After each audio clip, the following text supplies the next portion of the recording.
amarillenta en moderada cantidad, no fétida, sin estrías de sangre, acompañada de ronquera y pérdida parcial de la voz en forma progresiva y disnea a moderados esfuerzos. Además, él refiere pérdida de peso de 9 kilogramos desde el inicio de los síntomas.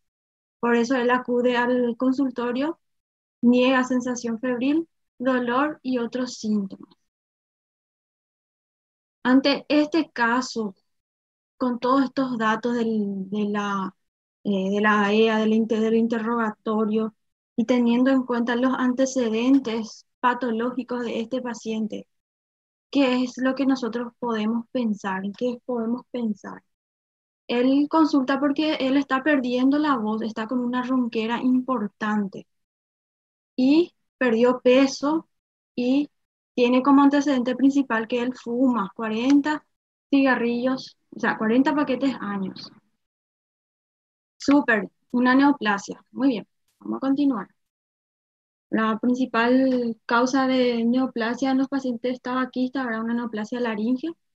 El carcinoma escamoso de laringe es uno de los principales. Entonces, al examen físico, el paciente estaba con sus signos vitales estables, la boca, lengua y mucosas normohidratadas. Sus dientes estaban en mal estado de conservación. El paciente refería que sus dientes se le caían, y el paciente era joven, tenía 45 años, pero los dientes se le caían con cualquier esfuerzo y ya perdía un diente. Eh, Al aparato respiratorio tenía roncus en ambos campos pulmonares, resto conservado, y estridor laríngeo audible con el estetoscopio. Cardiovascular normal, abdomen blando, depresible, no había visceromegalias, palpación no dolorosa la palpación. El paciente lúcido, sin déficit motor ni sensitivo, miembros simétricos, sin edemas, y tampoco no se observaban lesiones ni cicatrices a nivel de los miembros en ninguna parte del cuerpo. Entonces, nuestros diagnósticos probables, ya juntando con el examen físico, di lo que ya dijeron, una probable neoplasia de laringe puede ser porque el contexto, los síntomas y el antecedente de tabaquismo. También puede ser una tuberculosis pulmonar y laringe. Acuérdense que la tuberculosis también puede afectar la laringe y el paciente tiene tos y expectoración ya hace 7 meses de evolución, además pérdida de peso. También podemos pensar en una micosis pulmonar. También podemos pensar que el paciente puede ser que sea un EPOC porque fuma y tiene roncos en la auscultación. Y el último diagnóstico, tabaquismo. Bueno, entonces al paciente le hicimos una radiografía de tórax y en su radiografía vimos esta imagen. Vimos un infiltrado intersticio alveolar, simétrico, bilateral, que respeta ambos vértices y respeta un poquito la base del pulmón izquierdo, pero infiltra la base derecha. Entonces, en el contexto de un paciente sintomático respiratorio, con esta radiografía, también tenemos que descartar tuberculosis. Le hicimos su tomografía. En la tomografía vemos un infiltrado nodulillar difuso bilateral en ambos campos pulmonares. Pueden observar estos pequeños nodulillos. Estos son imágenes patológicas en el contexto de un paciente sintomático respiratorio. Le hicimos su prueba para la tuberculosis, pues su vaciloscopía fue negativo, el GeneXpert también fue negativo. Ahí se descarta la tuberculosis como probable diagnóstico. Entonces, pensando en una neoplasia de laringe o una micosis pulmonar, también le pedimos al paciente una tomografía de cuello. Lo esperado en la tomografía de cuello, de cuello es una imagen con patrón masa, pero eso no se vio en la tomografía. Y fue a hacerse una laringoscopía. En la laringoscopía vemos cómo hay una destrucción parcial de las cuerdas vocales a nivel de la glotis. Entonces, pensando en una micosis pulmonar, una micosis que pueda afectar laringe y pulmón, También le solicitamos una serología y un froti de esputo para paracoccidioidomicosis, que resultó positivo. Se aisló levaduras multigemantes en timón de barco. Finalmente, nuestro paciente fue diagnosticado con paracoccidioidomicosis brasiliensis y eso es de lo que vamos a hablar hoy. Bueno, muy bien los que estaban siguiendo el caso. Entonces, la paracoccidioidomicosis es una micosis subaguda o crónica grave y muchas veces mortal cuando no llegamos a un diagnóstico rápido en las fases más tempranas de la enfermedad, caracterizada por infiltrados pulmonares difusos o lesiones ulceradas de la mucosa, puede ser oral, nasal, gastrointestinal, de la piel, o otras manifestaciones como linfadenopatía que puede afectar cualquier parte de la cadena ganglionar, principalmente la cervical, y afectación de todas las vísceras, principalmente glándulas suprarrenales, puede afectar el vaso, el hígado. Bueno, un poquito de historia. La paracoccidioidomicosis es una micosis pulmonar muy frecuente en América Latina, principalmente en Brasil. En el año 1908, el doctor Adolfo Lutz fue uno de los primeros médicos que se dio cuenta que la enfermedad era producida por un germen diferente a lo que ya se conocía a nivel mundial como la coccidioidomitis, que se conocía en Estados Unidos.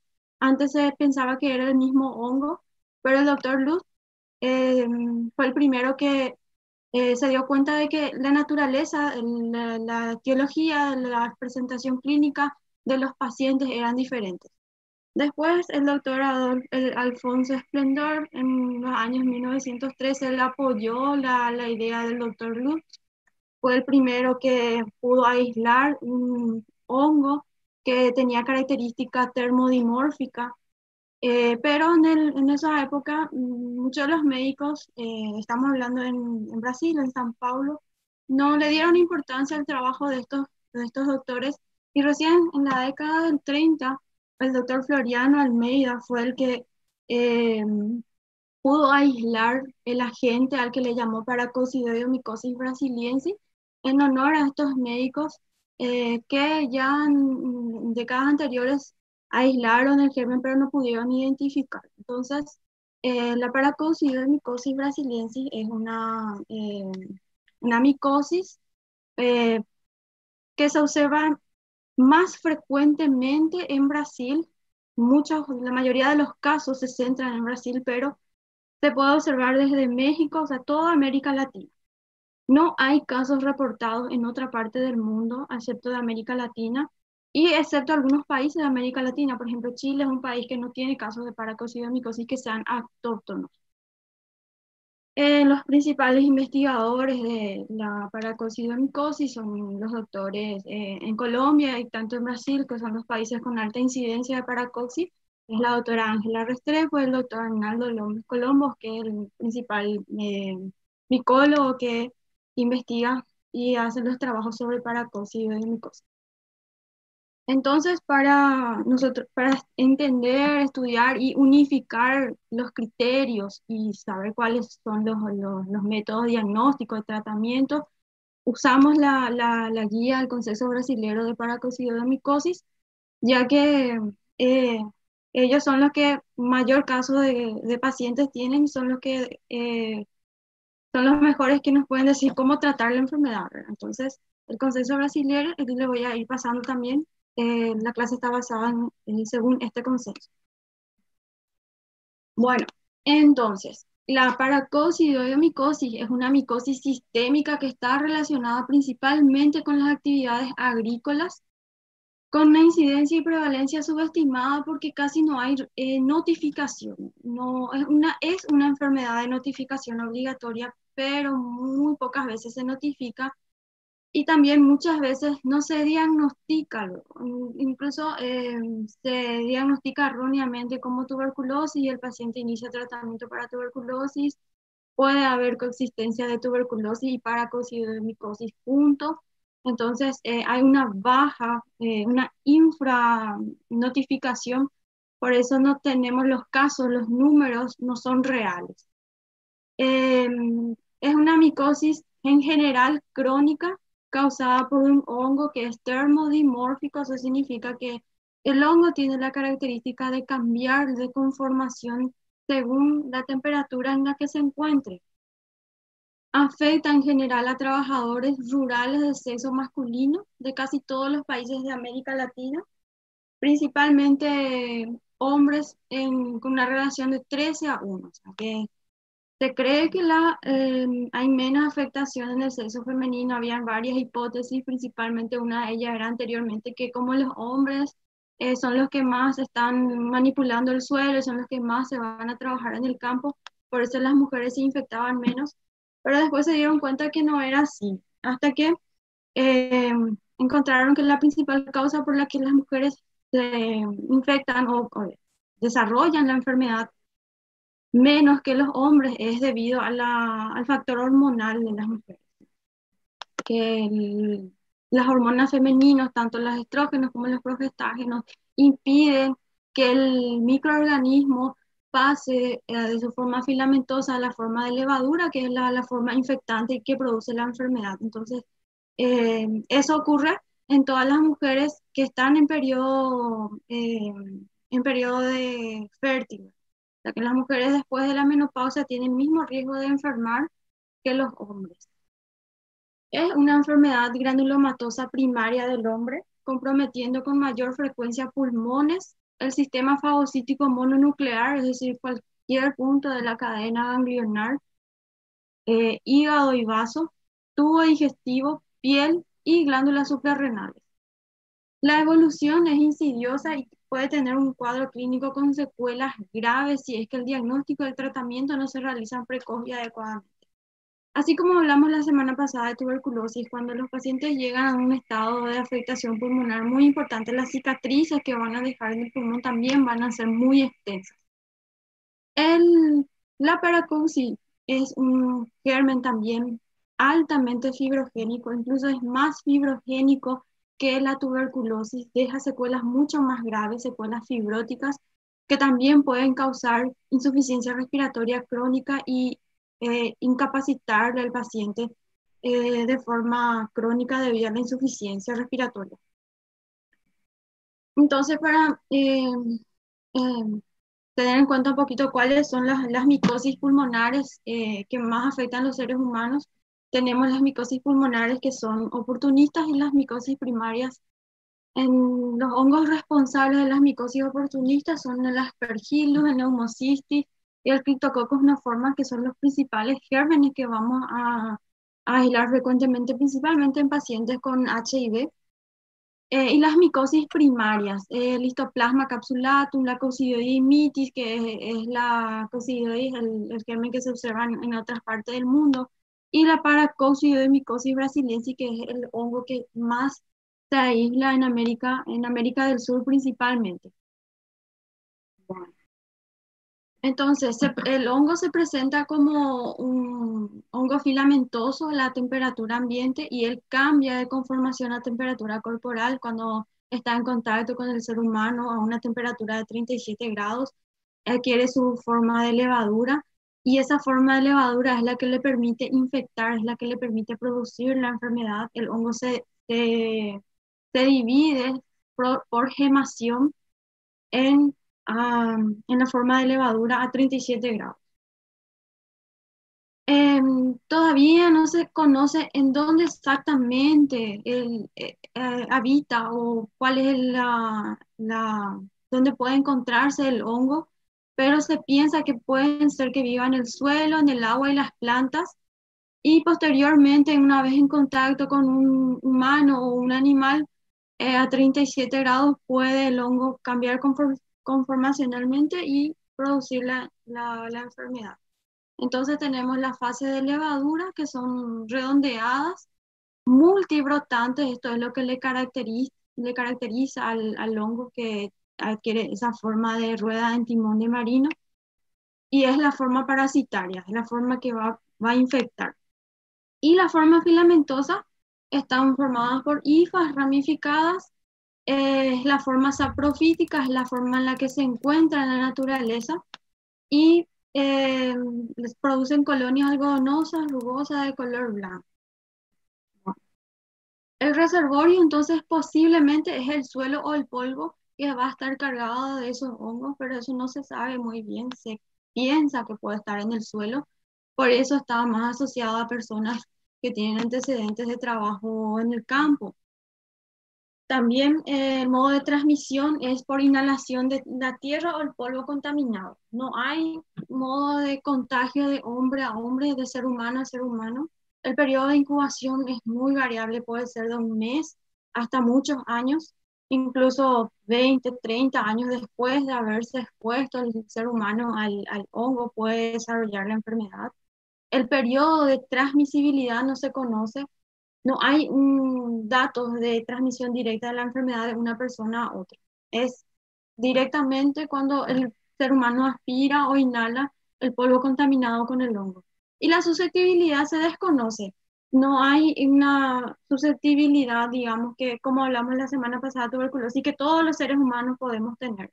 Esto es, algunos pacientes se infectan y nunca van a desarrollar la enfermedad. No se sabe muy bien por qué algunos pacientes que son inmunocompetentes incluso desarrollan la enfermedad. Entonces hay una susceptibilidad totalmente desconocida. Lo único que se sabe es que afecta más al hombre que a la mujer. Entonces, ¿cómo ocurre la patogenia? Entonces hay una interrelación entre el parásito y el huésped que ocurre principalmente en los alvéolos pulmonares. Como dijimos la vez pasada, para que el germen llegue a los alvéolos pulmonares tiene que pasar por montones de sistemas de defensa fisiológico del sistema respiratorio para que llegue al alvéolo. Y una vez que llega al alvéolo otra vez, tenemos los macrófagos, todo el sistema inmunitario que puede actuar para erradicar el germen. Entonces, en algunos pacientes nomás se va a producir la enfermedad. Entonces, los propágulos infectantes, los colmillos, son inhalados y si vencen los mecanismos naturales del tracto respiratorio van a alcanzar los pulmones. En el pulmón, ellos deben ser capaces de adaptarse a la temperatura corporal. Llega ahí y se encuentran a una temperatura corporal de 36,5, 37 grados. Ahí se transforman levaduras, que son las formas parasitarias, y esa es la forma que invade el tejido pulmonar y se establece la enfermedad. Bueno, entonces tenemos acá una persona que trabaja en el campo, manipula el suelo, manipula árboles, plantas.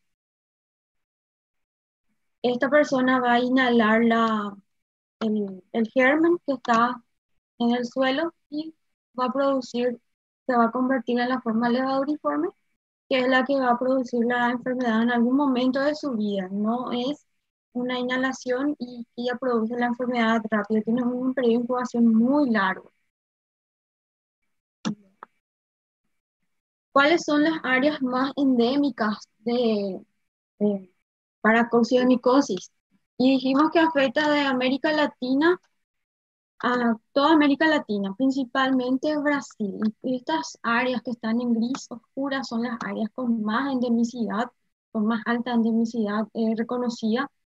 Y vemos acá algunos países que están libres, por ejemplo, Chile es un país en donde no se observó ningún caso de paracoccidiomicosis que sea autóctona. Sí hay casos de personas que migraron, por ejemplo, pero no de personas que vivieron toda su vida en Chile. Y también las Guyanas, en las Guyanas también es muy baja la incidencia de paracoxis. Pero podemos encontrar en Brasil, Venezuela, Colombia, Bolivia y Paraguay principalmente. Cerca del 80% de los casos son registrados en Brasil, particularmente en San Pablo, Paraná, Río Grande, Goiás, Rondônia. En América Latina, los casos más frecuentemente dijimos que es Argentina, Colombia, Venezuela, Ecuador y Paraguay. En Paraguay tenemos también un infradiagnóstico también, es decir, no se notifican los casos pero los departamentos donde más casos se aislaron fueron Alto Paraná, Caguazú, San Pedro y el departamento central. Así como hablamos de tuberculosis también la semana pasada, infección no es lo mismo que enfermedad, ¿verdad? Dentro de todas las micosis sistémicas, la paracoccidiomicosis es la que tiene mayor prevalencia en Latinoamérica, como sobre otras micosis. Pero a pesar de que hayan muchas personas que están infectadas, no todas van a producir enfermedad, no todas. El número de enfermos es demasiado pequeño con relación a las personas que están infectadas. Y en Brasil, según datos de la década del 80 hasta el 95, de los casos registrados, 3.181 casos de óbito fueron por paracoccidiomicosis.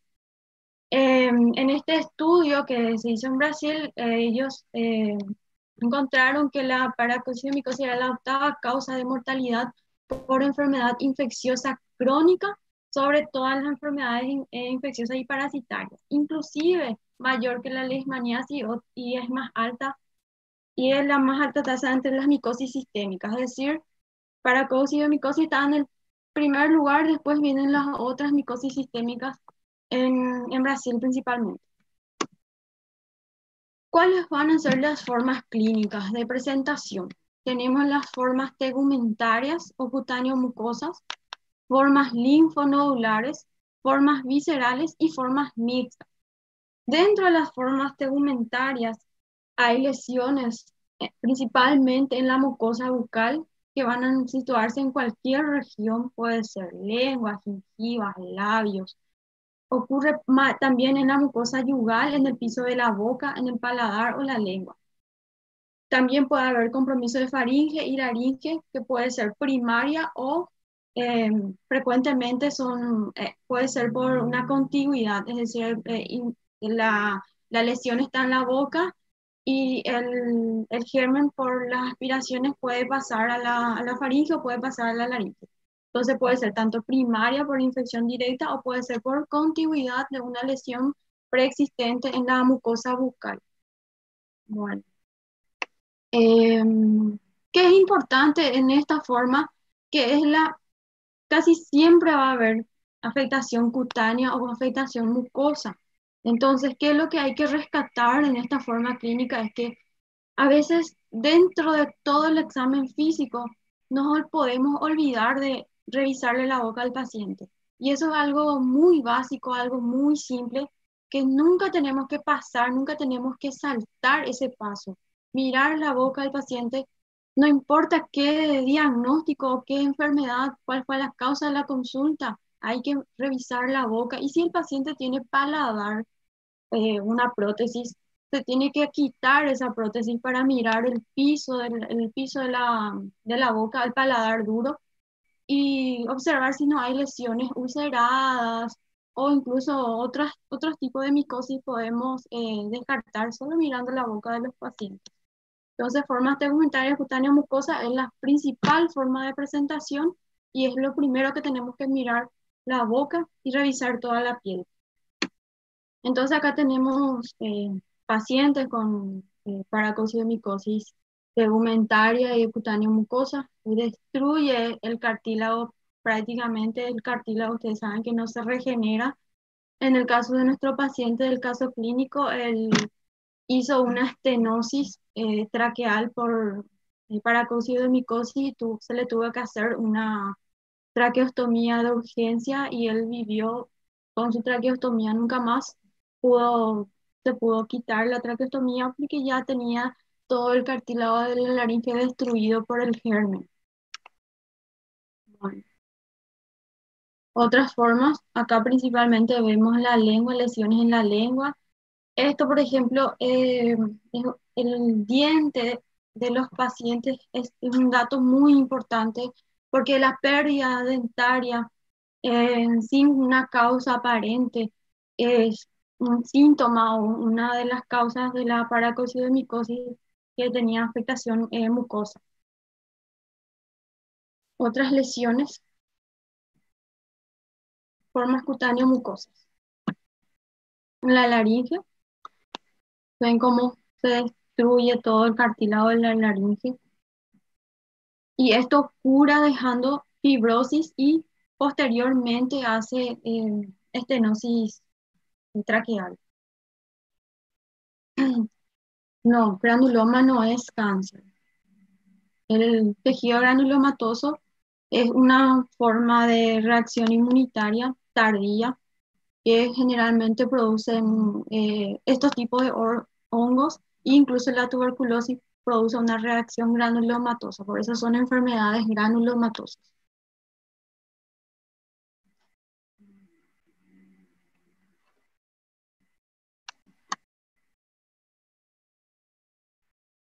Voy a leer mm, el chat. Pueden abrir su micrófono y preguntar también si quieren. Ah, no, con la fibrosis en la laringe el paciente no logra hablar. El paciente tiene una disfonía ya permanente, la voz sale casi apagada, no hay fonación porque no hay cuerdas vocales que puedan vibrar para hacer la fonación. Entonces, en el paciente que vimos, en el caso clínico al principio, el paciente ya tenía una voz cuchicheada. Y esto, por ejemplo, el caso de una parálisis de las cuerdas vocales puede ser porque el germen está infiltrando y está afectando el nervio laríngeo, por eso produce una parálisis. Y esto con el tiempo va a ir, puede ir degenerando el cartílago.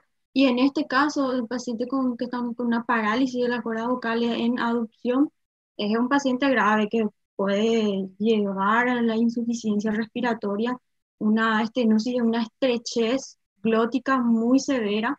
Entonces, es un paciente para una traqueotomía de urgencia.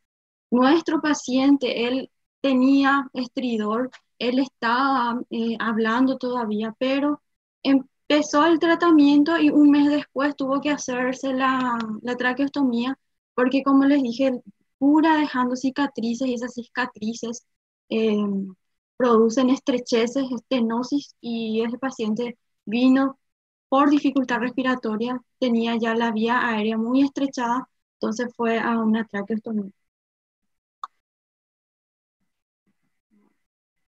Y las formas Doutora, linfonodulares. doutora, em quanto tempo se dá esse processo de fibrose em fase crônica? Y es variable, es variable. Incluso la fibrosis, por ejemplo, se puede observar después de que el paciente haya culminado su tratamiento y de acuerdo a las lesiones que el paciente tenía, tanto en el pulmón o en otras partes, principalmente el pulmón, porque el pulmón al curarse con fibrosis o cicatrices son áreas de tejido donde no ocurre intercambio gaseoso, entonces sí es muy extensa la afectación. Una vez que el paciente culmine el tratamiento, eso con el tiempo produce fibrosis pulmonar, incluso produce una fibrosis pulmonar masiva.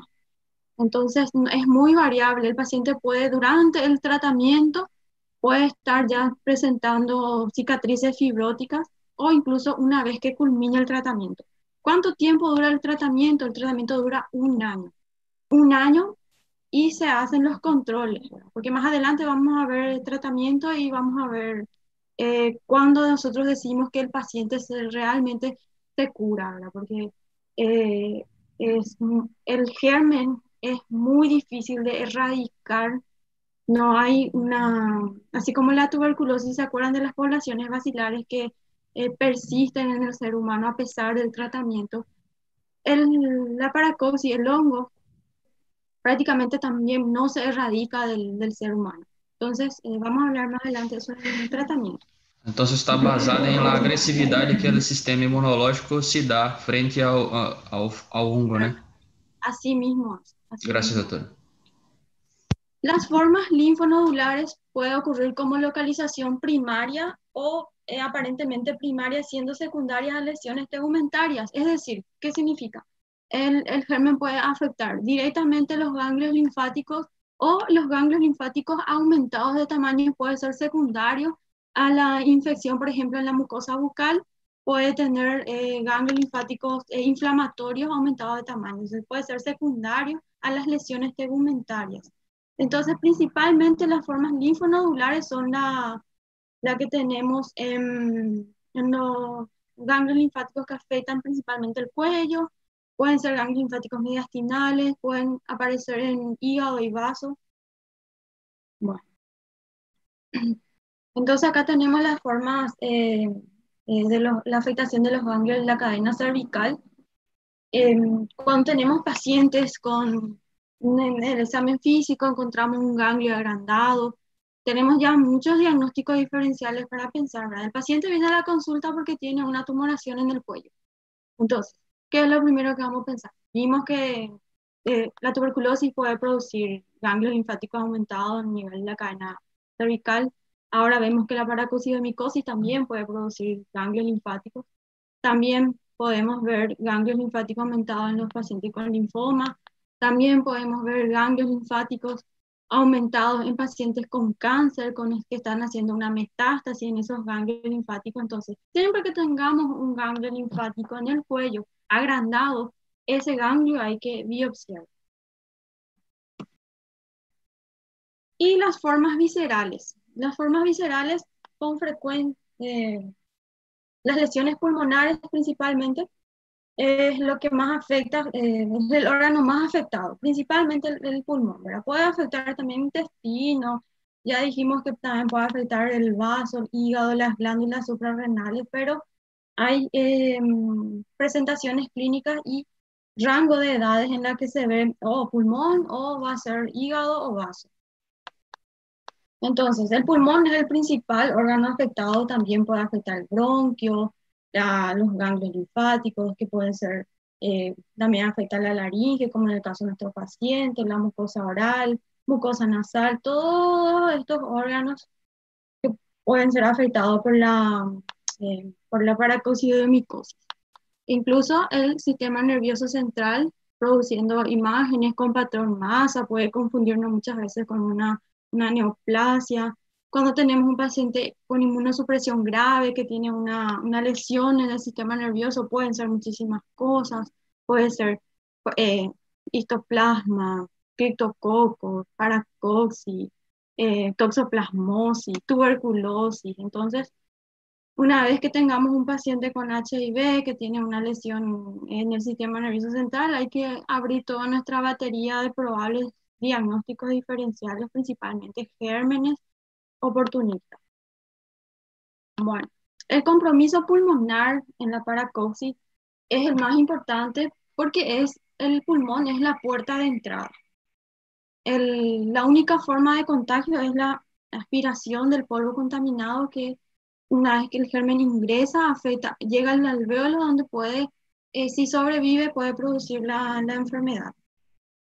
Bueno, es la vía inhalatoria, principal puerta de entrada.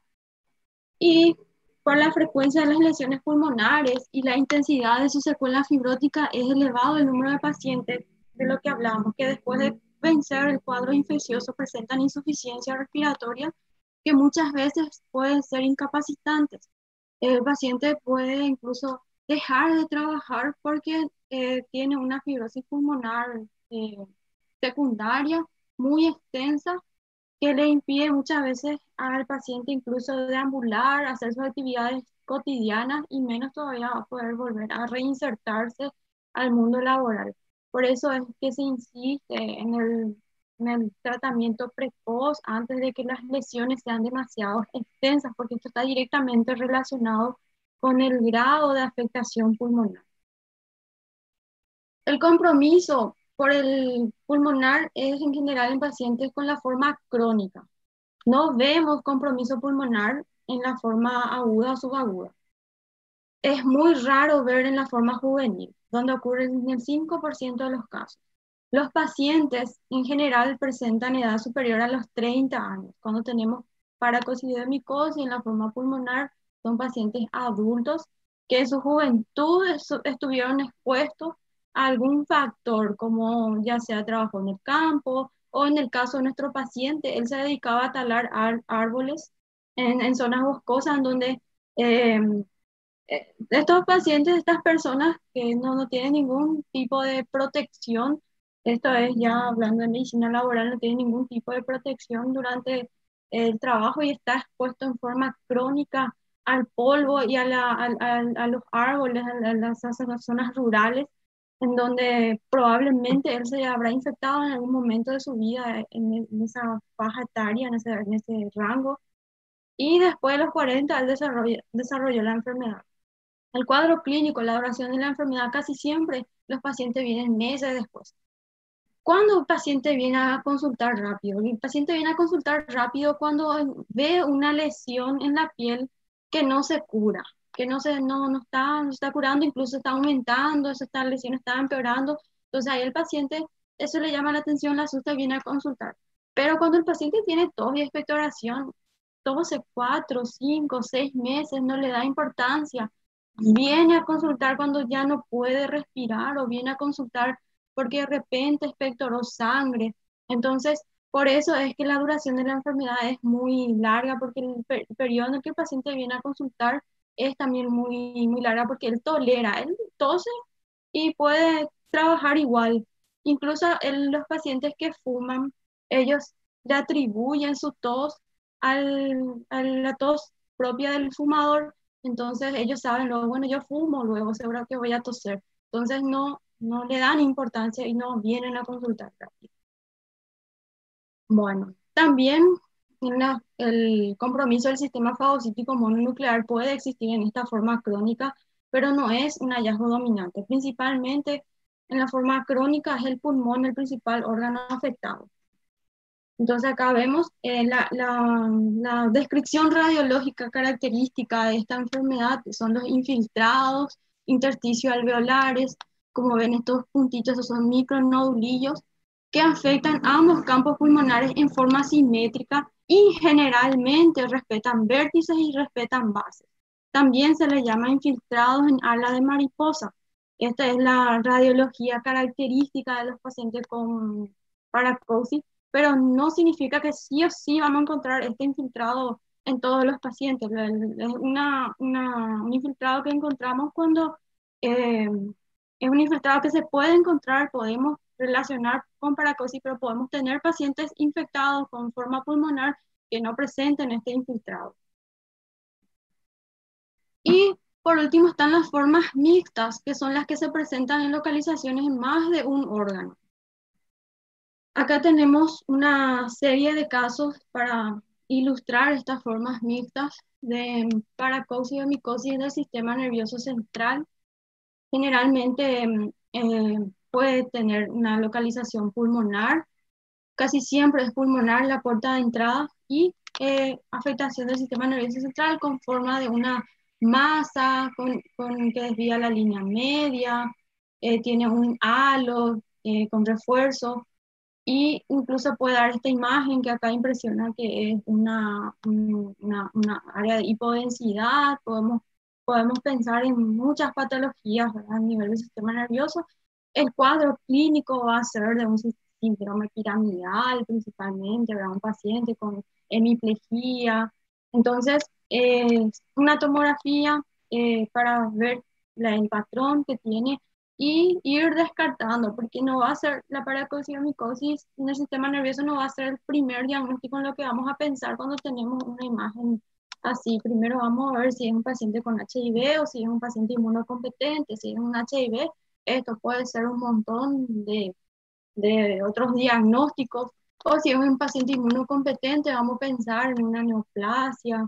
En fin, el paciente se interna y entra en un proceso de métodos diagnósticos para llegar al diagnóstico finalmente.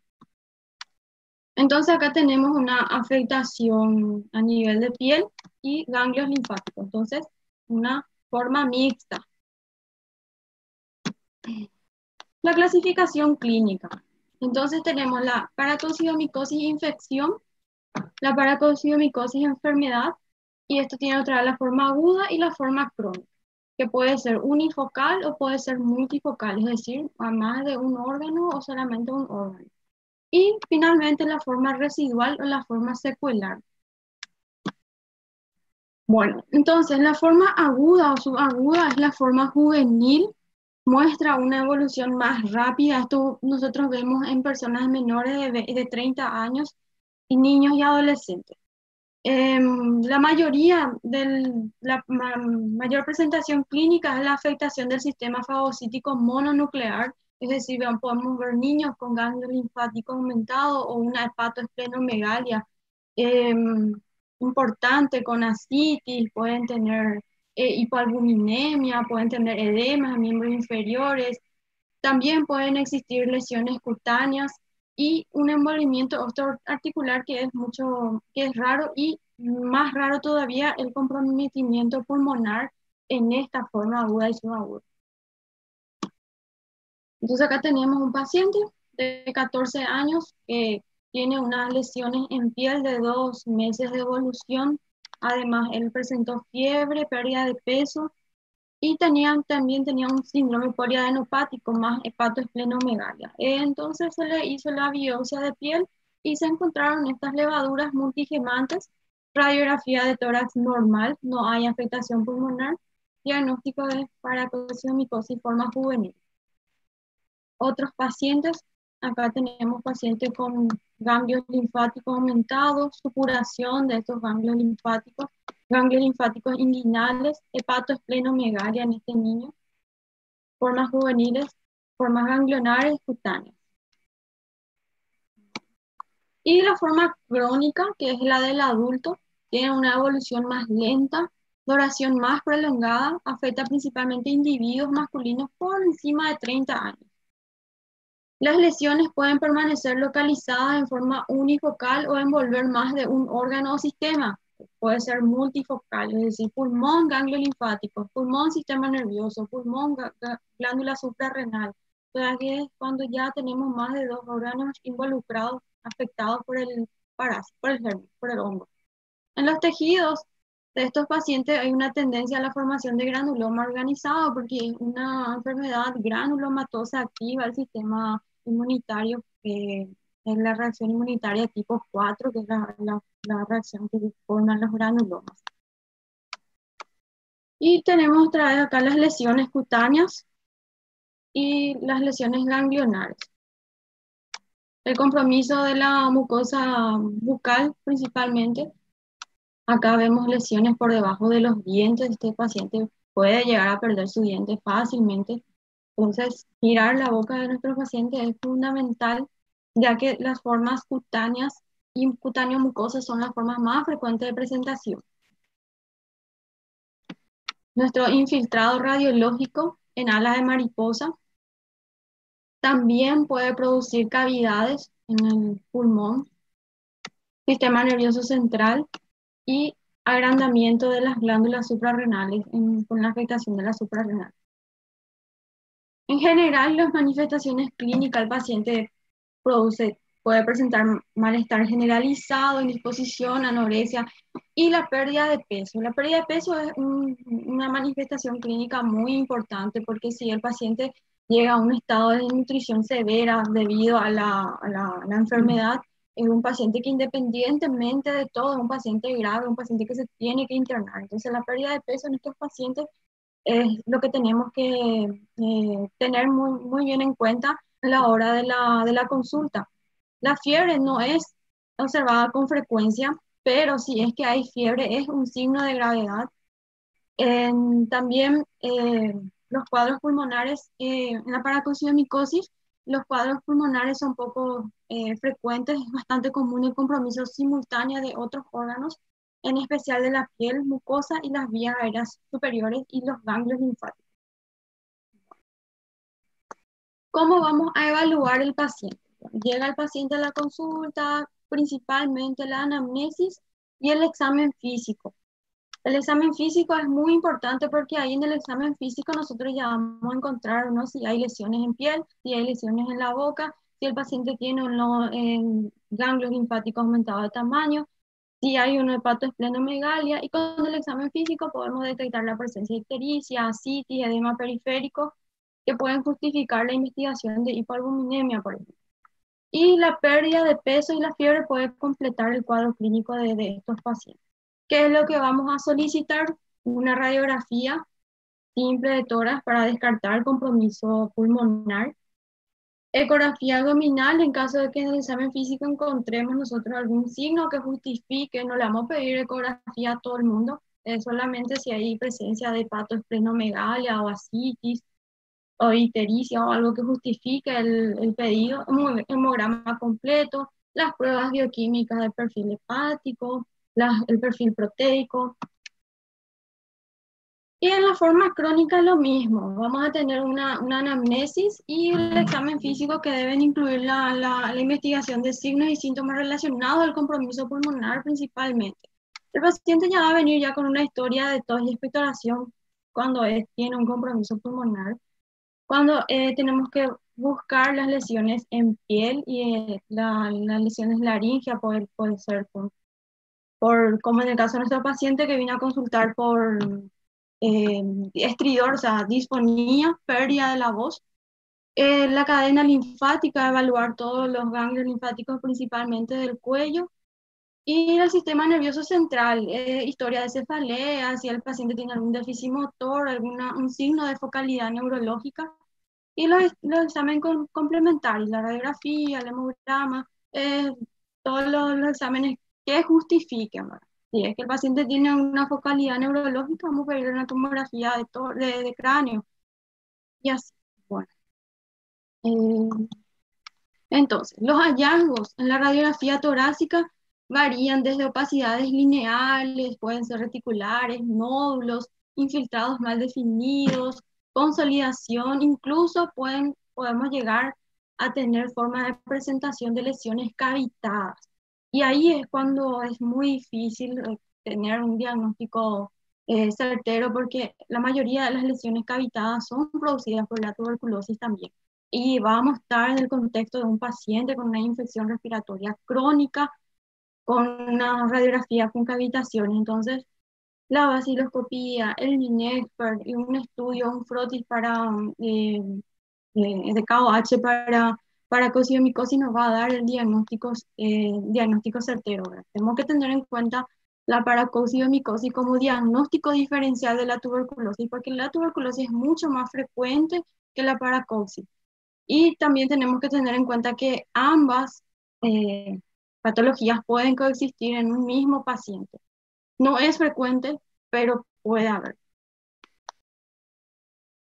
Las lesiones alveolares o mixtas de predominio de compromiso alveolar puede ser bilateral, parailiar, simétricas, que respetan los vértices y las bases, como hablamos, que recuerdan las alas de una mariposa, son poco frecuentes. Por eso lo que nosotros no tenemos eh, si vemos ala de mariposa, puede ser que sea paracociomicosis, es algo muy frecuente encontrar, pero no vamos a encontrar siempre. Puede tener cualquier presentación radiológica.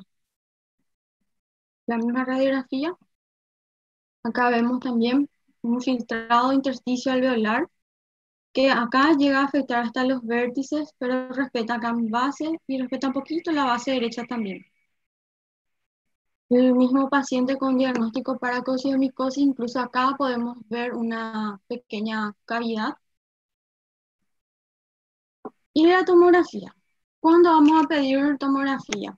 Cuando nosotros en la radiografía no tenemos no nos no nos muestra una imagen que sugerente, no tenemos bien definido el patrón radiológico y para ver mejor las cavitaciones y para ver la presencia o no de adenomegalias en el mediastino. Entonces pedimos una tomografía y podemos ver en la tomografía las cavitaciones que ya fueron vistas en la radiografía, pero se ven mucho mejor en la tomografía. Además, podemos ver cavitaciones en áreas en las que no se pudo ver en la radiografía, porque la radiografía tiene unas zonas ciegas que son detrás de la silueta cardíaca, tenemos parénquima pulmonar en donde puede haber afectación.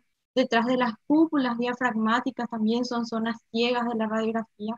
Y detrás de las ambas clavículas también son zonas ciegas de la radiografía posterior anterior. Entonces, nos permite observar mejor esas zonas ciegas para ver si existe o no presencia de infiltrados o cavitaciones en esa región.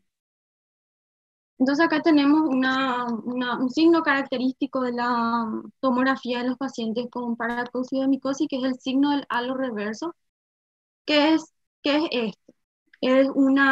Tenemos acá un infiltrado en vidrio esmerilado rodeado de un halo hiperdenso que es casi patognomónico de la paracoccidiomicosis.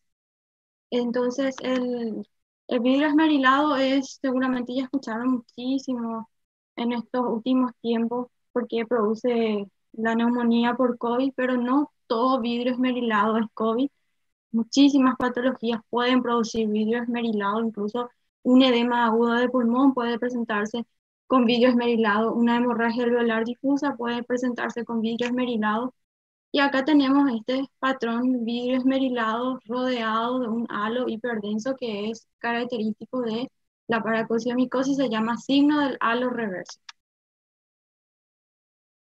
Acá vemos infiltrados, nódulos y el signo del halo reverso. Pequeñito es, pero es el signo del halo reverso. Neuroparacoccidioide, micosis, una resonancia magnética donde se observa mucho mejor la lesión.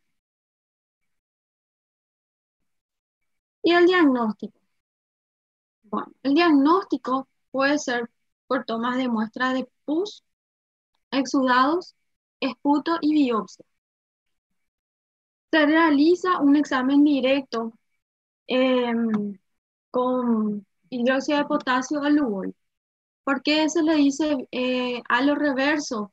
Porque tiene una imagen, un halo, o sea, que una hiperdensidad por fuera. Normalmente la hiperdensidad en la mayoría de las imágenes es central y periféricamente se puede observar un pequeño infiltrado en vidrio esmerilado, pero este paciente tiene un halo alrededor de una lesión en vidrio esmerilado. Entonces es un signo, se llama halo reverso por eso.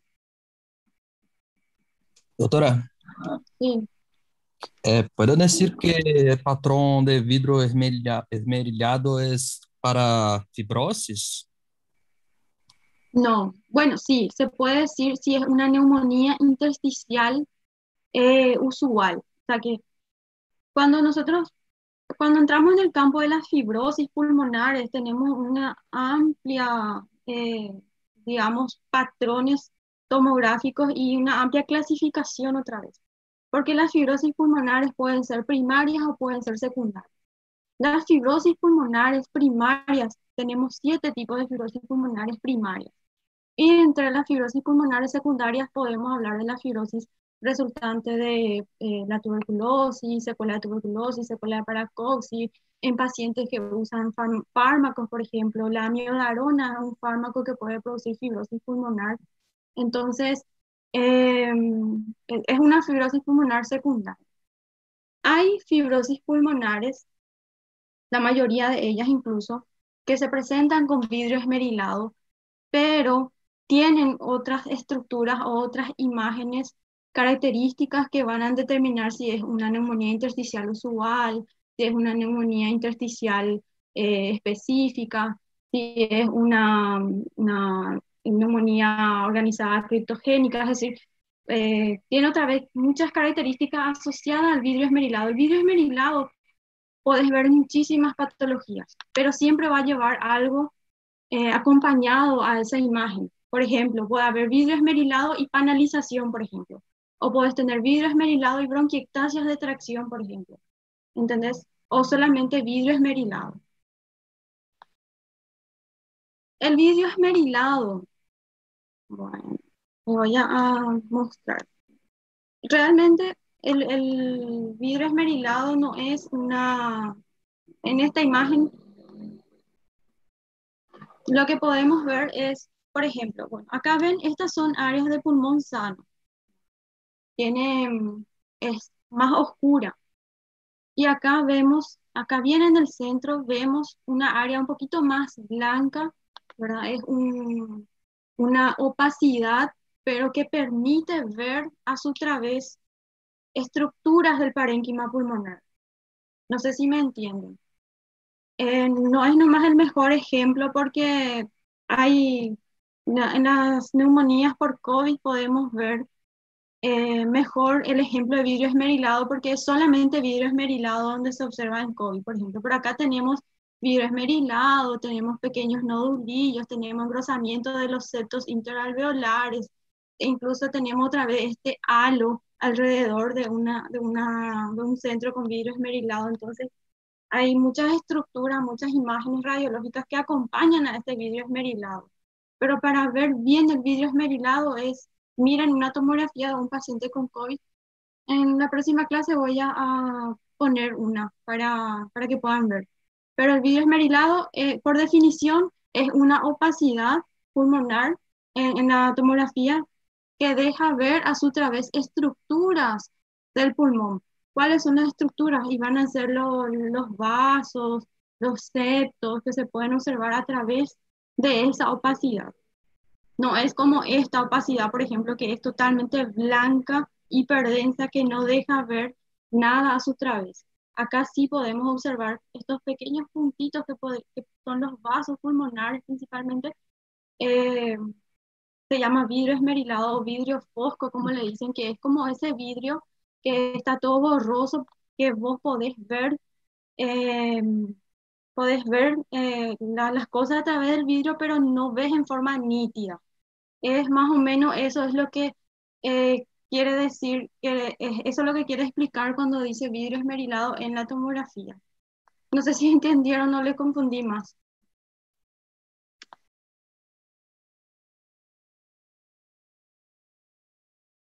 Bueno, y bueno, el vidrio esmerilado van a ver en patologías reumatológicas, por ejemplo, que afectan el pulmón, en lupus, las hemorragias alveolares, podemos ver vidrio esmerilado, podemos ver unas fibrosis de diferentes causas, pero el vidrio esmerilado no es un patrón único, siempre va a estar asociado a otro patrón. Solamente en las neumonías atípicas producidas por el COVID es donde vemos vidrio esmerilado puro. Y para aprender a mirar vidrio esmerilado vamos a poner esas tomografías de los pacientes con COVID para poder aprender bien cómo es el vidrio en sí. Pero podemos hacer una clase de tomografía, solo tomografía, para aprender a mirar la fibrosis y cómo se presentan los diferentes patrones radiológicos en el pulmón de las diferentes enfermedades. Doutora, eu poderia dizer que se trata de um patrão inflamatório, assim como na gordura borrada, assim, em abdômen, e isso seria simplesmente um patrão inflamatório de pulmão? Em, ¿Cómo? No entiendo. Un patrón inflamatorio con el vidrio esmerilado. Sí, eso. Eh, En realidad, no, nosotros no podemos decir si es inflamatorio, si es infeccioso, si es con la tomografía. Para eso, justamente para eso están los patrones, ¿verdad? Por ejemplo, miro una tomografía y veo una masa. Entonces es un patrón masa. Pero yo no digo cáncer, digo patrón masa. Porque esa masa puede ser cualquier cosa. Puede ser cáncer, puede ser una tuberculosis con una forma pseudotumoral, puede ser un quiste, ¿entendés? Entonces, para eso yo digo patrón masa. Yo no puedo dar un diagnóstico mirando un patrón radiológico. A veces los patrones son muy sugerentes. A veces sí yo miro, mira, esto es, sí o sí, es un cáncer de pulmón, pero yo no puedo decir cáncer antes de tener una biopsia en mano.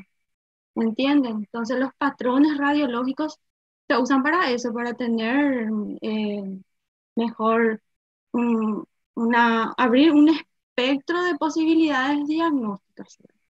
Porque el vidrio esmerilado en sí no es solo de un patrón inflamatorio, puede ser un patrón inflamatorio que es el patrón de las neumonías por COVID, que es un proceso inflamatorio que lleva a un distrés, ¿verdad? Y puede ser también resultado de un sangrado en el parénquima pulmonar. Por ejemplo, los pacientes con tuberculosis que están hemoptizando, ellos tienen su cavidad, hay una cavidad, y alrededor de esa cavidad se puede ver vidrio esmerilado, pero no es por un proceso inflamatorio, es por el sangrado a nivel de ese parénquima pulmonar, ¿entendés? Entonces, por eso hablamos de vidrio esmerilado, y cuando decimos vidrio esmerilado, Un montón de diagnósticos diferenciales que podemos tener en cuenta. Hoy en día el vidrio esmerilado se asocia directamente al COVID porque es la enfermedad que más está con mayor frecuencia de diagnóstico, ¿verdad? Estamos en pandemia y si tengo un paciente que viene con vidrio esmerilado y con un cuadro respiratorio agudo, evidentemente la primera sospecha diagnóstica va a ser COVID, neumonía por COVID.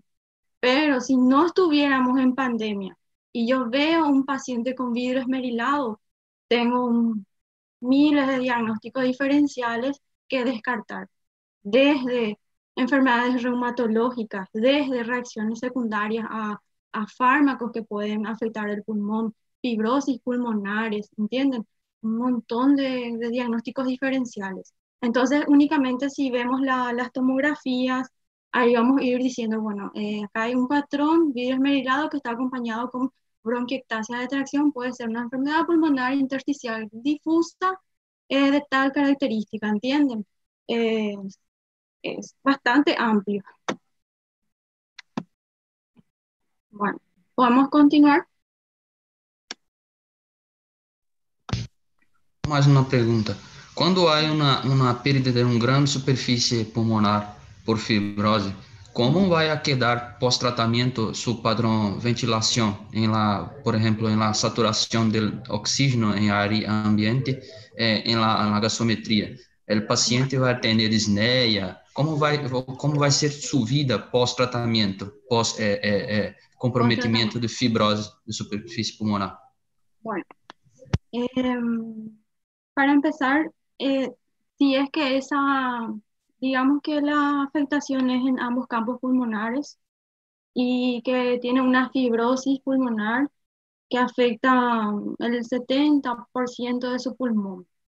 Este paciente tiene áreas de pulmón sano, ¿verdad? Puede ser que el pulmón sano restante se adapte fisiológicamente para compensar esas áreas de pulmón que no están funcionando. Esa es una opción. Entonces el paciente puede tener una saturación mayor del 90, pero gasométricamente ese paciente puede ser un hipoxémico crónico, porque no tiene suficiente parénquima para poder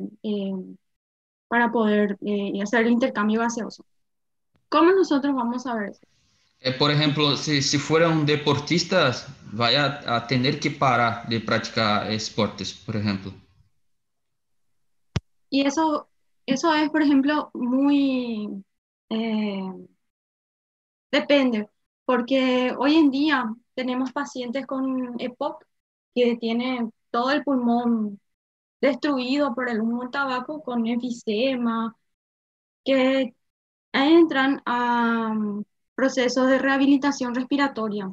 Y son pacientes que por más de que están en insuficiencia respiratoria, eh, entrenan, todo el cuerpo hace su rehabilitación pulmonar y son pacientes que pueden realizar sus actividades cotidianas sin necesidad de uso de oxígeno, por ejemplo, ¿entendés? Pero un paciente deportista va a ser un paciente joven. Un paciente joven normalmente que tenga una afectación pulmonar así muy importante va a tener que parar su actividad y entrar en rehabilitación y de acuerdo a su respuesta de la rehabilitación respiratoria va a volver a ser, pero no vamos a poder ser, por ejemplo, de alto rendimiento, porque le va a limitar demasiado la funcionalidad de su disnea, su proceso respiratorio. Para Gracias, saber doctora. Muchas gracias. Para evaluar eso, tenemos que tener en cuenta la espirometría para saber qué patrón tiene ese paciente. Si es un patrón obstructivo, si es un patrón restrictivo. Si es un patrón obstructivo, ese paciente puede mejorar con broncodilatadores, en aerosoles con broncodilatadores de larga duración, que van a usar por varios meses y puede volver a tener una vida así normal si recupera, si es que mejora con el broncodilatador.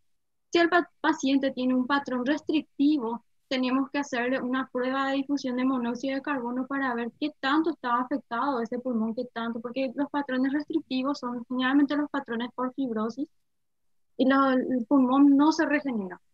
El pulmón solamente se va a adaptar el pulmón sano se va a adaptar y va a compensar fisiológicamente las áreas del pulmón que están destruidas.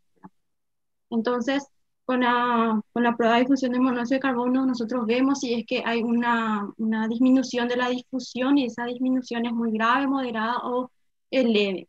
¿Entendés? Incluso en pacientes jóvenes se pueden ver si es que la fibrosis está limitado a un lóbulo, por ejemplo, el lóbulo inferior derecho, ese paciente puede ir a una lobectomía inferior derecha y quedar con él, por ejemplo, si en el pulmón derecho sabemos que tiene 3 lóbulos. Entonces, si la fibrosis está en el lóbulo superior, se va a cirugía, quita ese lóbulo superior y ese paciente puede tener una vida normal otra vez porque su pulmón sano restante va a compensar otra vez, ¿entienden? O sea que es muy proceso, no podemos nosotros eh, determinar por imagen o por gasometría nomás, porque entra muchos procesos diagnósticos para determinar exactamente la funcionalidad de ese pulmón y después que tiene que entrar a terapia de rehabilitación también, ¿entienden? Profe, permiso. Durante o tratamento desta inflamação, não há, Ujú. por exemplo, um trabalho com uma fisioterapia ou alguma coisa que seja um método profilático para diminuir a quantidade de fibrose, alguma coisa assim, ou não se hace? Bueno, algo que tenemos que entender demasiado bien es que la fibrosis no se puede evitar, lastimosamente no podemos evitar. La fibrosis va a quedar de acuerdo a qué tanto está afectado el pulmón. ¿Qué es lo que hace la fisioterapia o la rehabilitación pulmonar? ¿Dónde ocurre finalmente la respiración? ¿Dónde ocurre? En el pulmón ocurre el intercambio gaseoso, pero ¿dónde se respira? Alvéolo. Alvéolo. No, Alvéolos no, respiratórios, não? no. ¿Dónde se respira? La respiración ocurre en las células, ¿se acuerdan? Para eso está el pulmón. El pulmón es solamente un órgano que hace el intercambio gaseoso, oxígeno y dióxido de carbono, ¿verdad? Y el oxígeno pasa a la sangre y la sangre lleva a las células para que, donde finalmente ocurre el metabolismo del oxígeno. Entonces, finalmente la respiración ocurre en las mitocondrias, ¿se acuerdan? Entonces, nosotros tenemos que fortalecer los músculos, que son los principales tejidos en donde se necesitan el metabolismo aerobio para poder respirar mejor, ¿entienden? ¿Cuál es la diferencia entre un paciente que nunca hace deporte y un paciente deportista de alto rendimiento? El paciente deportista de alto rendimiento tolera muchísimo más cualquier actividad física que el que nunca se levanta a caminar, ¿entienden? Entonces el que nunca se levanta a caminar tiene menos músculo, tiene menos resistencia y eso es lo que se trabaja en la fisioterapia respiratoria. Respiratoria porque la respiración ocurre a nivel celular, a nivel de las mitocondrias. Entonces nosotros usamos, cuando hablamos de fisioterapia respiratoria y neumología, hablamos de principalmente el cuádriceps. El cuádriceps es el músculo de la respiración, nosotros le decimos, porque es el mayor músculo. Nosotros entrenamos a los pacientes principalmente con EPOC, que son GOL 4, para que toleren mejor el ejercicio y optimizan mejor el consumo de oxígeno, ¿entienden? Entonces puede estar la fibrosis ahí, va a estar, pero si nosotros optimizamos la resistencia de ese paciente va a tener una mejor calidad de vida, porque va a optimizar mejor el uso del oxígeno, el poco oxígeno que está ingresando a su sistema circulatorio, ¿entienden? Vai ser basado para melhorar a perfusão de oxígeno nos alvéolos, não é isso, doutor? Sí, la utilización, el consumo de oxígeno. Gracias. Gracias, profe. Bueno, entonces el diagnóstico de la enfermedad podemos tener muestras biológicas de pus, exudados, esputo o por biopsia, ¿verdad? La biopsia es casi siempre de los ganglios linfáticos. Se hace un examen directo con hidróxido de potasio o Lugol y un frotis simple y se mira en el microscopio y ahí se observan las células con doble membrana. También podemos tener método de cultivo, pero es muy difícil aislar en cultivo el germen y es también muy costoso. Y finalmente la fibrosis tiene gran utilidad porque con las tinciones ya podemos también observar las formas multigemantes en timón de marino, que es característica de este germen. Bueno, em, el examen micológico directo, entonces podemos hacer con muestra de esputo. Si tenemos paciente con toda expectoración, lo hacemos explorar, mandamos al laboratorio y eso el laboratorio observa una tinción en el frotis directo y ya nos informa. Tenemos ya biológicamente, o sea, el germen aislado biológicamente. Puede ser por aspirado ganglionar, lavado broncoalveolar o examen histopatológico. Disculpe, doctora, que no se escucha muy bien. Paulo, tu micrófono, por favor. Bueno. Entonces, en el examen histopatológico tenemos las muestras biológicas, biopsia de lesiones, o principalmente por biopsia, donde se observan las tinciones, por la tinción de paz, y se observa la característica, ¿verdad? Que es el timón de marino. Es muy fácil, seguramente que en el anatopato ustedes vieron la forma de este germen. Y finalmente el test serológico. La serología es IgG e IgM para paracosia y micosis. ¿Cuál es el problema con el test serológico? Es que dijimos que la cantidad de pacientes infectados es alta, pero la cantidad de pacientes enfermos es baja. El test serológico, un IgG positivo, por ejemplo, no nos ayuda a diagnosticar la enfermedad, pero sí nos va a ayudar para monitorizar el tratamiento. Es decir, yo empiezo el tratamiento hoy, dentro de 2 meses le hago un control de su IgG y voy a ver que la titulación va a estar en descenso, entonces estamos bien con el tratamiento, pero no nos sirve para el diagnóstico. Pero es un aliado importante en caso de que tengamos IgM positivo, no podemos aislar, no se aisló el esputo en las muestras biológicas, no se aisló el germen, no tenemos nada para biopsiar, entonces el paciente tiene el cuadro clínico, tiene un IgG, IgM positivo y tiene la clínica. Y obviamente descartamos otras enfermedades como diagnóstico diferenciales, principalmente la tuberculosis. Entonces en la tinción, la característica de las levaduras multigemantes, un timón de marino, ¿verdad? Bueno. Y dijimos que es una enfermedad de notificación obligatoria y así como en la tuberculosis tenemos las definiciones operacionales. Para notificar tenemos que hablar de caso sospechoso, caso probable o caso confirmado. El caso sospechoso puede ser un paciente con una o más de las siguientes manifestaciones clínicas, por lo menos de 4 semanas de evolución, excluida la tuberculosis.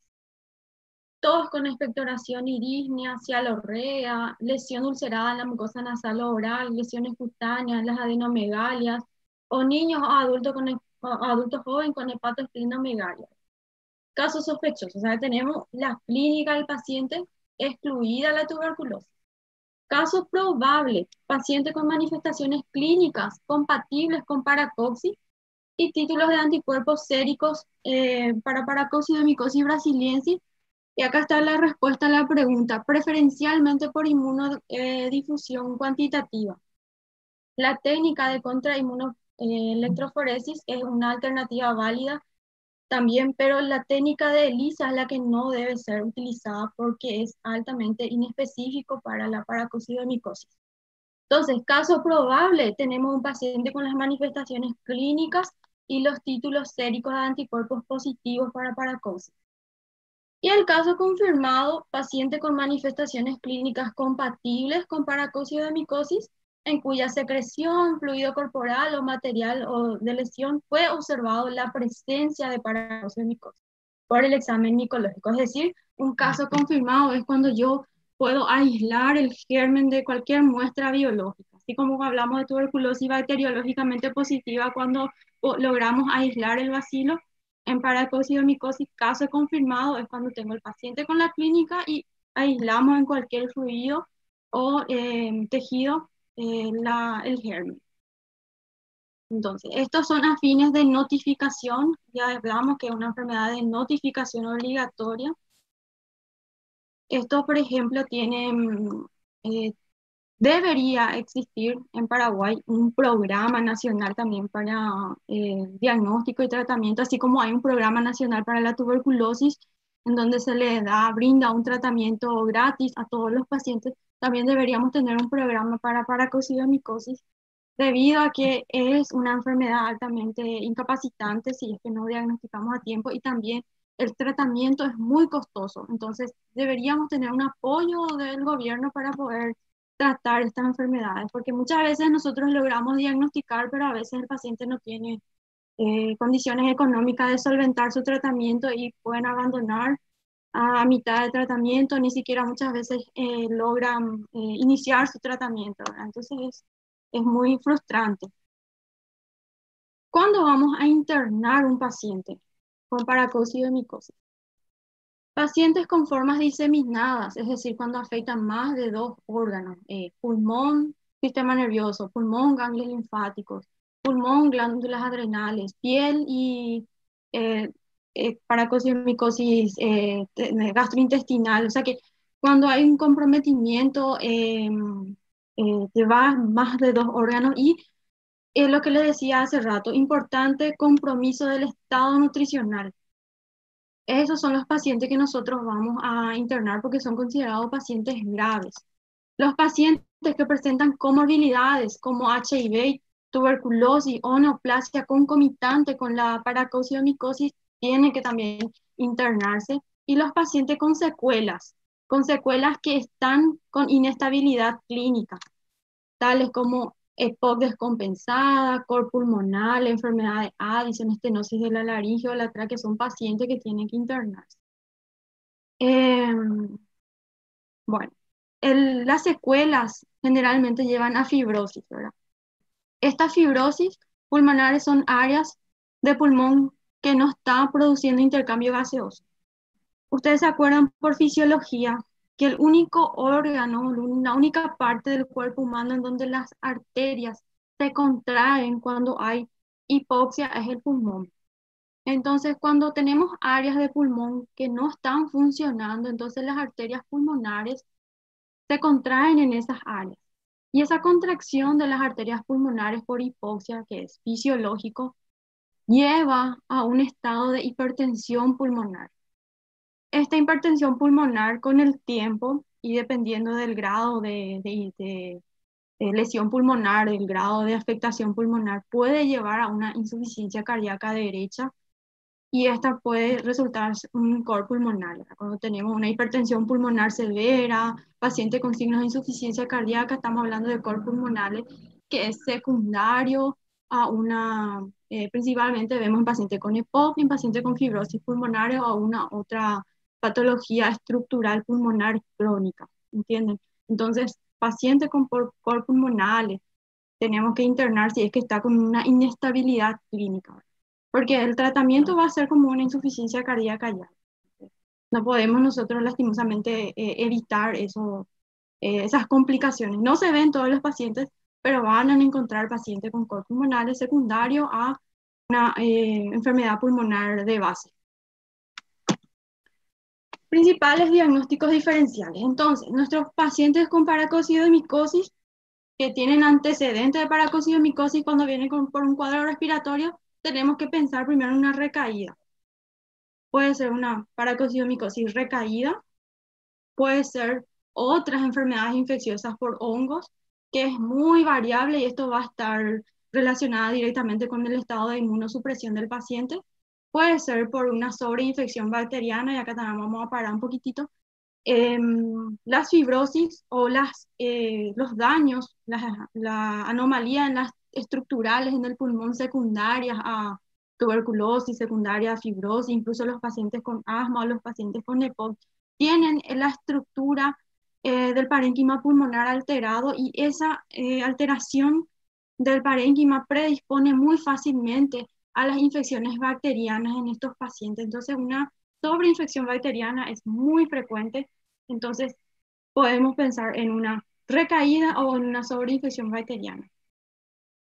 Tuberculosis también, incluso puede ser una tuberculosis después de un cuadro de paracocio, puede ser concomitante o como diagnóstico diferencial descartar siempre tuberculosis. enfermedades neoplásicas y finalmente las secuelas. Las secuelas que son el enfisema cicatricial, el espesamiento del bronquio, señales de fibrosis intersticial y peribroncovascular. Bueno. Y el tratamiento antimicótico. El antimicótico de elección para el tratamiento es el itraconazol en la forma ambulatoria, en los pacientes que pueden tolerar la vía oral, y la anfotericina B en los pacientes que se van a internar. Entonces, así como en la tuberculosis tenemos un tratamiento de ataque, una dosis de ataque que dura 2 o 3 meses de tratamiento, utilizamos frecuentemente en la forma ambulatoria el itraconazol, 200 miligramos día, y la dosis de mantenimiento, 100 miligramos día de itraconazol, que puede ser de duración muy variable. El tratamiento se extiende hasta 1 año. Pero durante el tratamiento nosotros le hacemos los controles a los pacientes.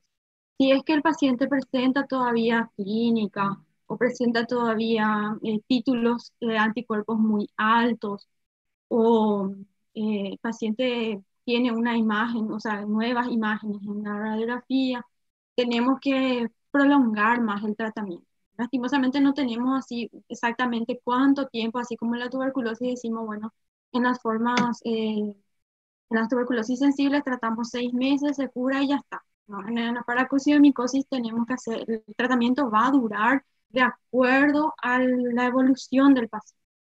Entonces, como ven acá, podemos hacer tratamiento hasta 24 meses inclusive, de acuerdo si es que el paciente va presentando mejoría o no. Hay itraconazol de 9 a 18 meses es el tratamiento en promedio. Y el control. Y acá es lo que tenemos que prestar bien atención porque nosotros llegamos al diagnóstico e iniciamos un tratamiento, pero no le abandonamos al paciente.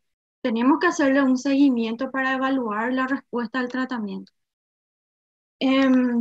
Normalmente el tratamiento inicial es cuando el paciente está internado, principalmente cuando son moderados o graves.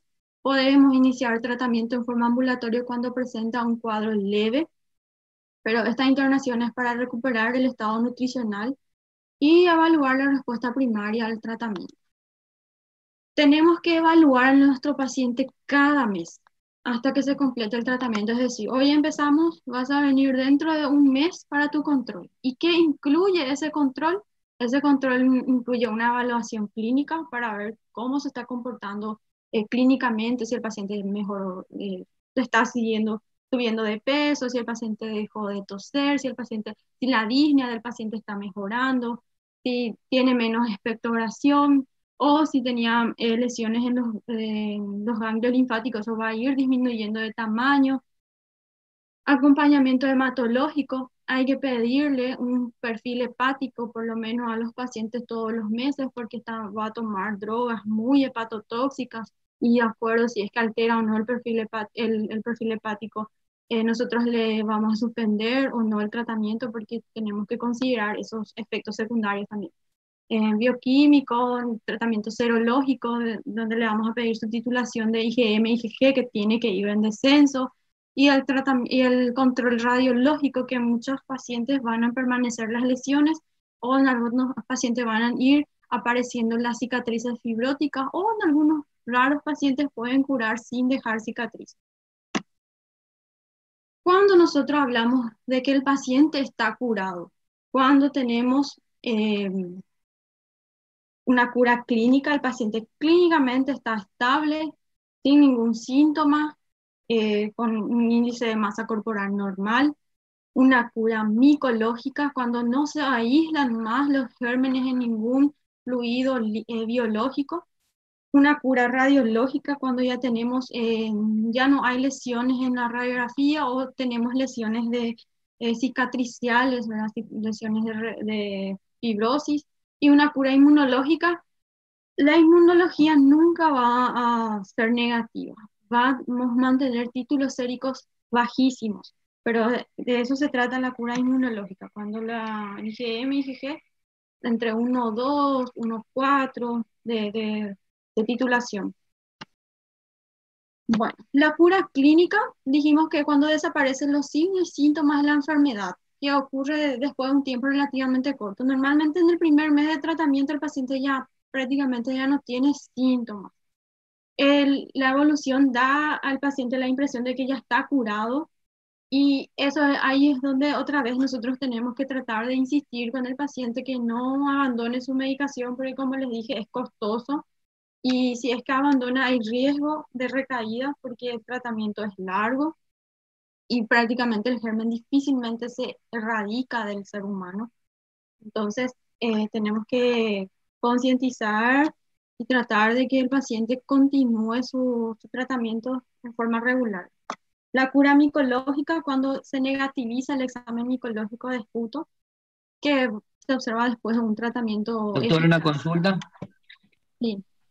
Sí, en el tratamiento del paciente usted dice que tarda mínimo un año. ¿Qué se le debe evitar? Por ejemplo, si es trabajador agrícola, el señor se le pide que no siga trabajando ahí o con el tema de trabajo, más que nada, lo que es el trabajo de la tierra es el Sí, principal factor. sí. Y mira, una vez, el paciente se va a infectar una vez que se infecta tarda 20 a 30 años en producir la enfermedad, ¿verdad? Evidentemente el paciente que es Claro, trabajador agrícola tiene que suspender su trabajo mientras dure el tratamiento por lo menos. Este tema del trabajo, por ejemplo, es muy difícil. Lo ideal siempre es nosotros, cuando tenemos una enfermedad relacionada, una enfermedad ocupacional, ¿verdad? Porque vendría a ser como una enfermedad ocupacional también, eh, eliminar la fuente, aislarle al paciente de la fuente que le produce la enfermedad. Pero es su fuente de sustento también. ¿No? Entonces, no hay un consenso, algo ético, algo bien elaborado que nos diga, bueno, no vaya a trabajar más. Porque si es su fuente de sustento, no le podemos eh, prohibir, ¿verdad? Eso no, ya está fuera eh, de nuestra decisión. Pero que mientras dura el tratamiento, el paciente tiene que aislarse porque el paciente no va luego a va a estar limitado por su limitación respiratoria para hacer sus actividades. Entonces, el paciente tiene que perfecto. aislarse de la fuente y después de culminar el tratamiento existen protección, ¿verdad? Medidas de protección para hacer ciertos tipos de trabajos. Acuérdate que también el suelo en donde está trabajando el paciente tiene que estar contaminado con el germen. Entonces, él pudo haberse contagiado en su juventud cuando vivía en otra área rural y ahora vive en otro lado y no sabemos si hay o no el germen ahí, ¿entendés? Perfecto, perfecto. Gracias, doctor. Bueno, entonces, hablamos de cura micológica cuando ya no aislamos el germen del esputo o de la muestra biológica, pero acá habla que el germen es imposible garantizar que fue eliminado del organismo, ¿verdad? Que puede persistir en el tejido de pulmón o de cualquier otro tejido en forma crónica y no hay una forma de erradicación eficaz. Y la cura radiológica se caracteriza por la estabilización del patrón radiológico, es decir, persiste la imagen igualito como vino o cuando empiezan a aparecer las lesiones cicatriciales. 5 radiografías simples de tórax realizadas cada 3 meses a lo largo de un año. Desde el primer mes, o sea, al inicio del tratamiento, al tercer mes del tratamiento y cada 3 meses, 5 radiografías en total, en un año. Eh, es el control radiológico porque no podemos hacerle radiología todos los meses porque la dosis de irradiación también es alta. Bueno, y la estabilización de las lesiones tardan en desaparecer. Por ejemplo, cuando tenemos un paciente con una neumonía de la comunidad, con una lesión radiográfica, inicia un tratamiento, ¿verdad? No hace falta hacerle una radiografía cuando termina el tratamiento. Ponele que le hiciste 10 días de antibióticos. no hace falta pedirle una radiografía para ver si esas imágenes desaparecieron, porque normalmente las imágenes tardan en desaparecer totalmente en 2 a 3 meses, independientemente de si es una neumonía en la comunidad, si es las tuberculosis incluso tardan en estabilizarse. Entonces, 3 meses es el tiempo de corte que se usa para evaluar o no si hay mejoría radiológica en cualquier patología. Cura inmunológica es la negativización o estabilización de los niveles séricos, o sea que mantiene valores bajos de anticuerpos, 1,2, 1,4, y se observan en 3 muestras de sueros colectados con intervalos de 2 meses. Entonces, cada 2 meses su IG, su anticuerpo, su serología y vemos cuánto ya está en descenso o si se mantiene alto. Entonces, eso es lo que nos va a indicar el tratamiento, si es que vamos a continuar más, si el paciente está respondiendo bien. También tenemos que acordarnos que acá esto es en condiciones ideales, ¿verdad? En condiciones que el paciente sí está tomando todos los días su remedio. Digamos que el paciente toma esta semana, la otra semana se olvida o no puede comprar, tarda 15 días, vuelve a empezar. Ahí nunca vamos a estabilizar nada. Entonces, en condiciones ideales son todos estos criterios. Tenemos que siempre interrogarle muy bien a nuestros pacientes. Bueno, serología, entonces, cada 2 meses. Entonces, cuando hablamos de cura aparente cuando se caracteriza por la presencia de cura clínica, cura micológica, radiológica e inmunológica durante 2 años en los pacientes que no están recibiendo tratamiento de mantenimiento. Es decir, completamos ese 1 año de tratamiento, el paciente mejoró todos los parámetros clínicos, radiológicos, ¿verdad? Pero ese paciente vamos a seguir observando por 2 años más para ver si realmente está curado aparentemente, ¿verdad? La adjetivación aparente fue introducida para indicar que puede no haber cura radical, pues es imposible confirmar que el hongo ha sido erradicado del organismo. ¿Entienden? Por eso, si este paciente vuelve a tener clínica, nuestro primer diagnóstico diferencial va a ser una recaída. ¿Entienden? Entonces hablamos de cura aparente. Bueno, la palabra cura tal vez nunca pueda ser aplicada a los pacientes portadores de paracosis debido a la imposibilidad de erradicación del hongo. El tratamiento disminuye la cantidad de hongos en el organismo. Por esos motivos, los pacientes deben ser monitorizados con exámenes clínicos, serológicos, y ante la positivización o el aumento de los títulos, debería reintroducirse el tratamiento. Y bueno, y eso es todo. Mucha fuerza a todos y vamos a hacer algunas preguntitas. ¿Hay alguna pregunta antes?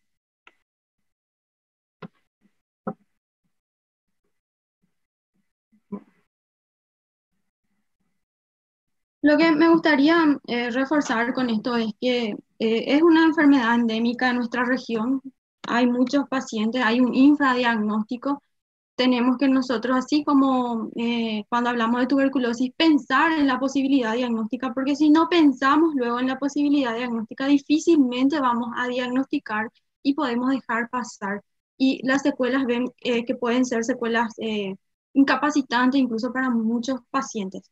Entonces, eso es el mensaje que les quiero dejar con esta clase. Vamos a empezar entonces una serie de preguntas para terminar. La paracociomicosis es una micosis sistémica relacionada con las actividades en las granjas, manipulación de aves y otros animales de granjas, actividades en los aserraderos, manipulación de maderas, actividades en silos, inhalación de polvo de granos, actividades agrícolas, manipulación de suelo.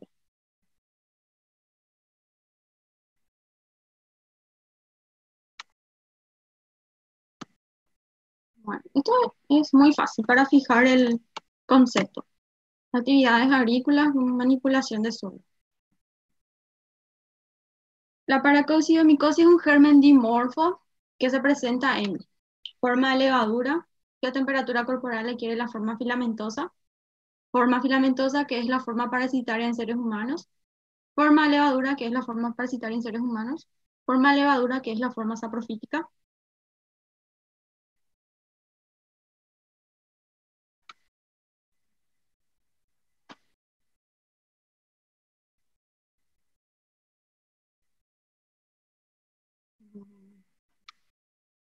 Muy bien. Es un germen dimorfo que presenta la forma de levadura a temperatura corporal y es la forma parasitaria en seres humanos. Super.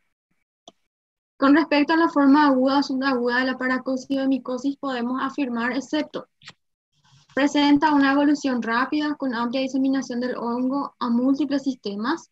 Se destaca el compromiso pulmonar, presencia de linfadenopatía localizada o generalizada.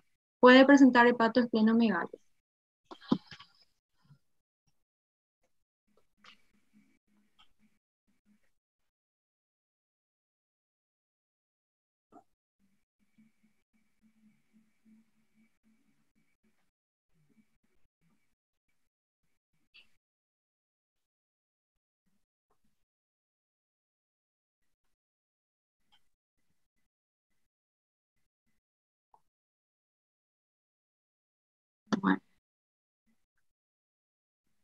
Bueno, dijimos que en la forma aguda o subaguda, el compromiso pulmonar es en general en paciente con la forma crónica, pero es raro en la forma aguda, donde ocurre en el 5% de los casos. Los pacientes en general presentan edad superior a los 30 años y duración de la enfermedad más de 4 meses y hay participación mucosa frecuente. La forma subaguda, la forma juvenil, que es la forma que se disemina más rápido a los diferentes órganos del sistema eh, mononuclear, o sea que el ganglio linfático, hígado y vaso. Entonces la respuesta es sí.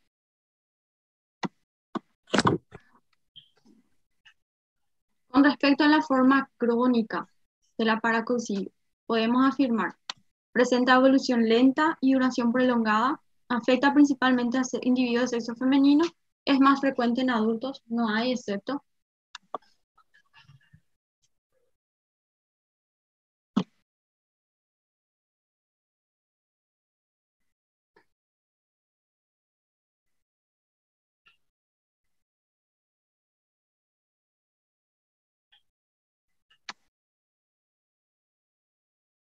Bueno. Y es lo que hablábamos hace rato, las mujeres en edad fértil tienen un factor protector debido a se cree que es debido al factor hormonal que impide que las levaduras adquieran la forma de levadura que es la forma infectante en los seres humanos. Entonces, la relación es de hombre-mujer de 13:1. Casi no hay casos de mujeres, pero eso no significa que no exista, ahora puede haber, pero es muy baja y muy raro. Entonces, letra, y eso es todo por hoy. Doutora, Sí, las clases vão colocar em la plataforma? sí, voy a colocar, voy a colocar. ¿Será que los delegados me pueden pasar su correo? Así les mando todo por correo, que es más fácil. Profe, la penúltima cuestión, que es la Sí. letra B, yo no entendí muy bien la explicación y por qué no es A. Vamos a ver.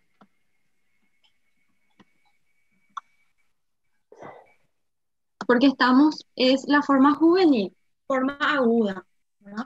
Forma aguda o subaguda de la enfermedad.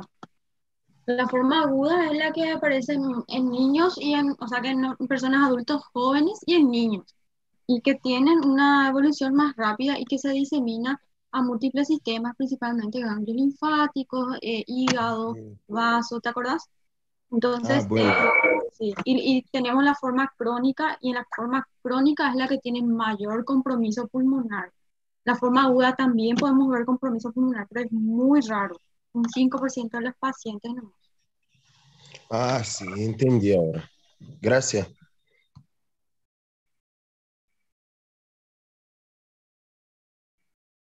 Sí, excepto dice. Y el excepto es el compromiso pulmonar. En las evaluaciones se refieren a los exámenes parciales.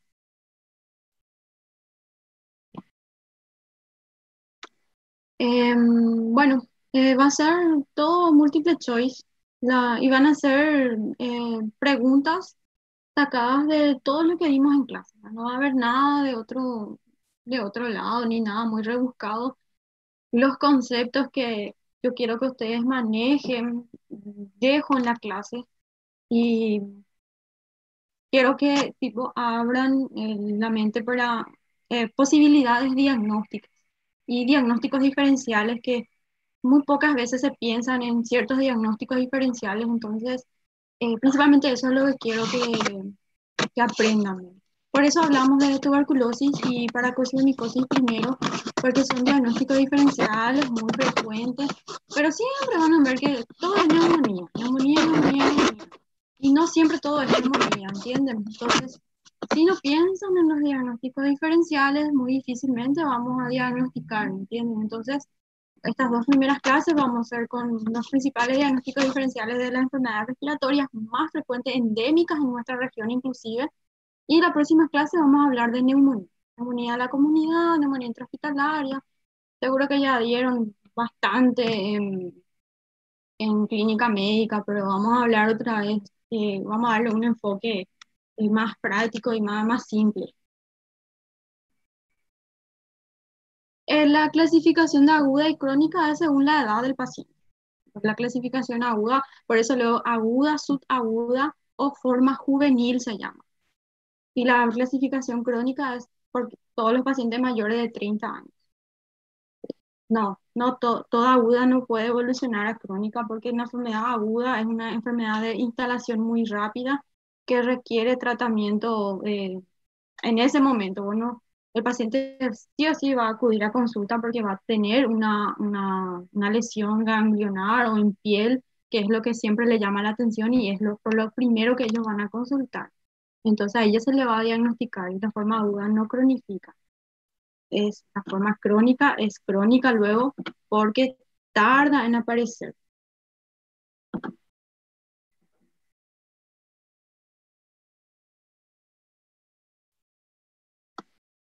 ¿Alguna otra pregunta? El libro base yo les voy a pasar la guía de, la guía que al principio de la clase les puse. La guía brasilera para el diagnóstico y tratamiento de la paracosiomicosis.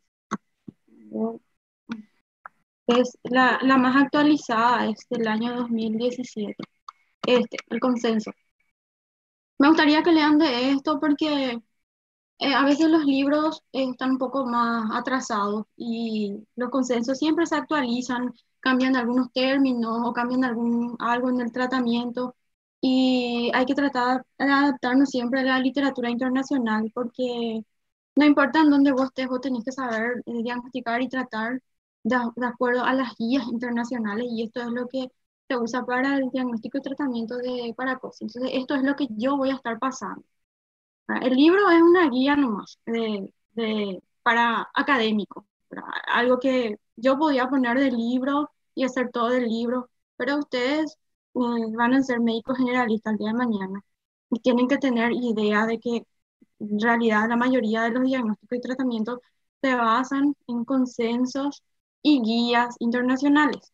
Y le va a servir el libro para saber que existe, pero no van a saber entender muy bien cuál es el tratamiento y todo eso. ¿Entienden? Y eso.